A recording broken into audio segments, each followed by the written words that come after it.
नमस्कार, ये आकाशवाणी चंडीगढ़ है। अब आप प्रतीका से प्रादेशिक समाचार सुनिए।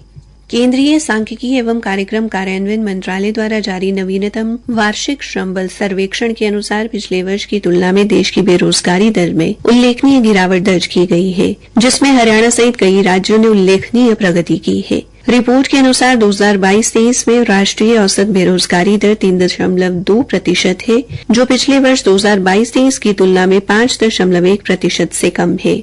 रिपोर्ट में बताया गया है कि हरियाणा में बेरोजगारी में सबसे तेज गिरावट देखी गई है, जो 2022-23 में 9.2% से गिरकर 2023-24 में 3.4% हो गई है।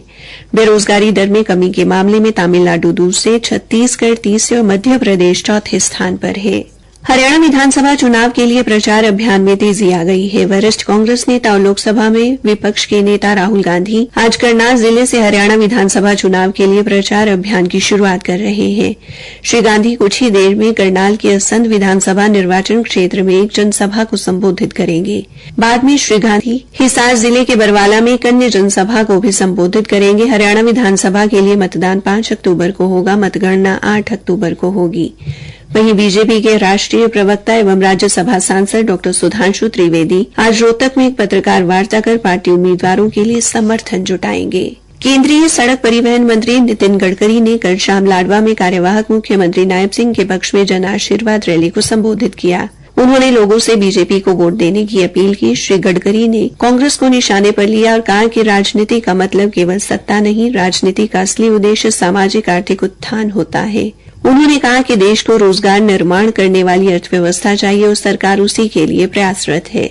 उन्होंने कहा कि विदेशी ब्रांड अब भारत में उत्पादन करेंगे। उन्होंने कहा कि भारत के सॉफ्टवेयर इंजीनियर पूरी दुनिया में विख्यात हैं और उनकी बदौलत ही हम प्रौद्योगिकी में आगे जा रहे हैं। उन्होंने किसानों से पराली न जलाने की अपील की और नई तकनीक का इस्तेमाल करने का आह्वान किया, ताकि यही पराली उनकी आय का साधन बन सके।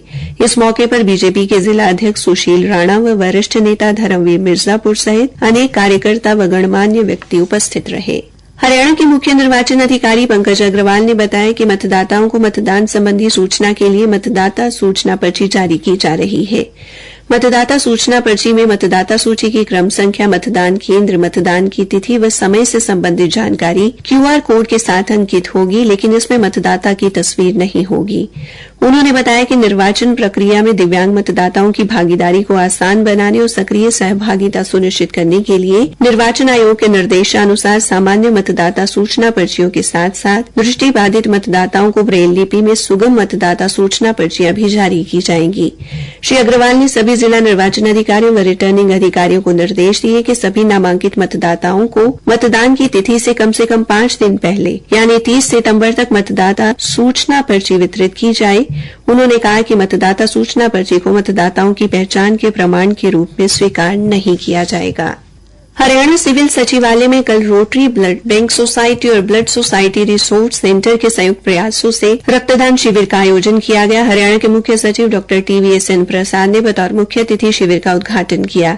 रक्तदान शिविर में 68 यूनिट रक्तदान किया गया। इस अवसर पर डॉ TVSN प्रसाद ने रक्तदान कर रहे कर्मचारियों से बातचीत भी की और उन्हें सर्टिफिकेट भी प्रदान किए। करनाल जिले में अगेती फसल की कटाई कर रहे किसानों द्वारा पराली में आग लगाने की कुछ घटनाओं के सामने आने के बाद प्रशासन ने चौकसी बढ़ा दी है।